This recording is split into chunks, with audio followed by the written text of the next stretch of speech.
Okay, Google, pause music. And good morning, you guys. So today, as you can see, I'm doing a lot of busybody kind of work, tedious stuff. And it's kind of what I want to talk about today is what I was thinking about, because I got up a while ago and I've been working on some tedious type stuff. Things that aren't necessarily fun, but I've learned that most creative people, we only want to do the fun thing, and because we don't do the boring, tedious shit, that's why we're never able to really expand upon the art we want to make. So, like, what am I doing today? I'm uploading all my videos to Opus Clips, so that way I get, those little short form contents. Then I'm uploading to YouTube, doing the SEO work, and then also attaching those short form contents back to the longer form video, which I've never actually done or don't know how it works. But I saw it on YouTube and it sounds like something that would make sense to do. That's what I'm doing. It's not fun, it's not sexy, it's tedious, but I think it will have an impact on the things that I'm trying to do and trying to build. And I actually got some notes, so that's how you know your boy's becoming more professional at this shit. It says tedious work can affect artists in a number of ways, both positively and negatively. Here are a few ways it can influence you.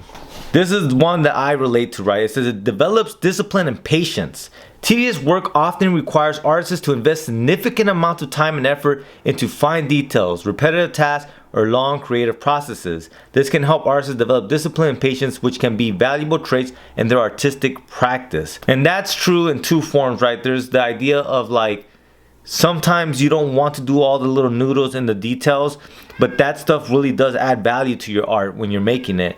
And the other aspect of that is kind of what I was talking about, of, like, because we don't do these regimented daily tasks that are boring as shit to do, we don't always kind of grow out of the art space that we're in, right? I remember when I used to make zines at first, I would make a bunch of zines, but it were zines that were meant for me, and I wouldn't scan them, I wouldn't format them. They were real, like, spontaneous and spur of the moment kind of comic book zines that I would make, and that was great for me. But what I had to learn eventually, there's so much more that I have to do to really get myself to the next level. Because if I just continuously shot, for instance, on my phone and really dialed it in, am I really growing as someone who wants to shoot and edit moving pictures? But the minute you really take the time and really try to grow in one thing, learning how to slow it down and not necessarily want to do the fun thing, but, like, for instance, currently, because I'm using my DSLR, I actually have to set up my lights. I hate setting up my lights. I would much rather think about angles and then think about what I'm gonna say. That's funner to me. But because I'm putting that pressure on myself to do that, I have to slow down the process that I normally would do. And I think that the videos are much better because of it. One thing that tedious work will do, though, it creates frustration and it could lead to burnout, right? Like, if you do too much tedious shit, there has to be a balance, right?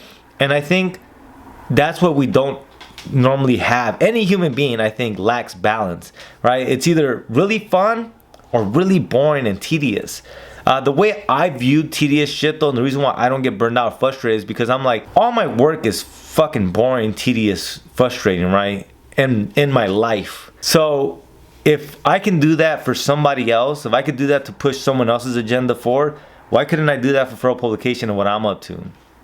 And that's what gives me patience, because if I quit every job just because it was tedious and frustrating, shit, your boy would have never had a job to begin with. And that's the thing, the more you get used to doing tedious work, I think the better your eye becomes kind of with the details. Like, creative school, a lot of times I feel, doesn't teach people how to be creative. It teaches people how to do the tedious, mundane shit that they otherwise would not do. I grew up my whole life drawing characters. Very rarely did I draw the background. And, like, I've heard it from so many people of, like, fuck, now I have to go back and learn how to draw backgrounds and how to do perspective and all that, because everybody was busy drawing the Batman and the Superman and the Ninja Turtles, and so no one really got good at drawing the buildings in the background, the skyscrapers, and so on and so forth. But, like, I think that's what creative school does. It slows it down so that you learn how to do the mundane, tedious shit and to value it as well.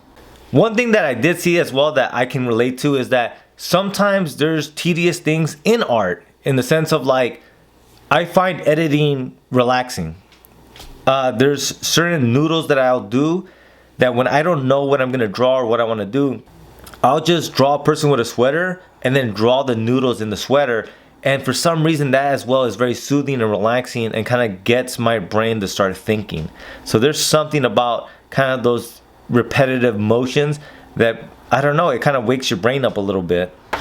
Overall, the impact of tedious work on artists can vary depending on individual preferences, coping mechanisms, and the specific nature of the work involved. While it can be beneficial in certain aspects, it is important for artists to find a balance between honing their skills through tedious work and allocating time for creative exploration and personal growth. Which, like I said, I absolutely agree that I think the balance is what is missing. So everybody wants to make the big budget movie, but no one wants to sit down to write the script. You know what I mean? And it's those kind of things. But like, if you can create those habits to take care of the mundane and the tedious, I think that'll make you a much stronger and more detail-oriented creator. But don't worry, your boy isn't only going to talk about problems. Let's be solution-oriented, right? So then what are some solutions to working through tedious work, right?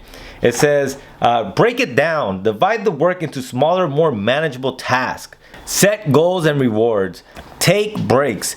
Create a pleasant environment. I'm not going to lie. This is how you know your boy works well in madness, because like I'm still decluttering, right? If you guys, I don't know if you guys saw the first video that spawned me vlogging and uploading daily again, but like I'm in a decluttering moment and like, man, my shit is a mess, bro. Like I still got stacks of comics all on the floor. I got cameras here. I got extra batteries, phones. I got shit that's broken that shouldn't even be here for any reason. So I definitely don't agree with this one. I think, well, I guess your pleasant environment is whatever you're used to. And I guess I'm just used to madness. It says you need to find motivation and purpose. You need to reinforce that idea in you, which for me, it's fairly easy because I have a pretty cool community, man. You guys are fucking cool as fuck. I get emails, Instagram DMs all the time talking about art, about things I should do, could do, how I could collaborate with people. And that shit is energizing, as well as it just reminds me of the goal, the purpose, kind of the mission. So thank you guys. You guys make that shit easy. Seek support. Talk to friends, fellow artists, or colleagues who understand your situation and can provide encouragement and support. Sharing your experiences and frustrations can help alleviate the monotony and keep you motivated. I think for most artists, this is something that we could kind of understand from each other. And that's why the community really is important, because as much as we as like selfish, like arrogant creatures like to think that like we're the only ones going through whatever the fuck it is that we're going through, that's not necessarily the case. Like there's a shared common ground for most people, right? So like there's things that as a skater, other skaters can relate with me about. That like, oh, my board got wet and it's soggy now. It feels like I'm skating on cardboard.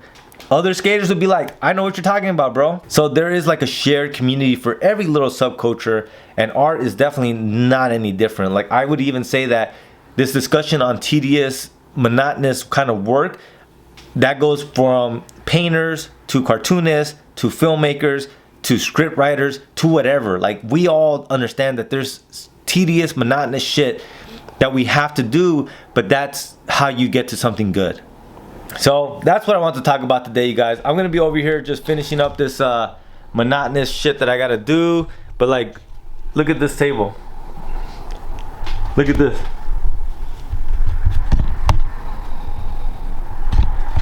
I'm telling you guys, your boy's over here still just trying to declutter and get this shit together.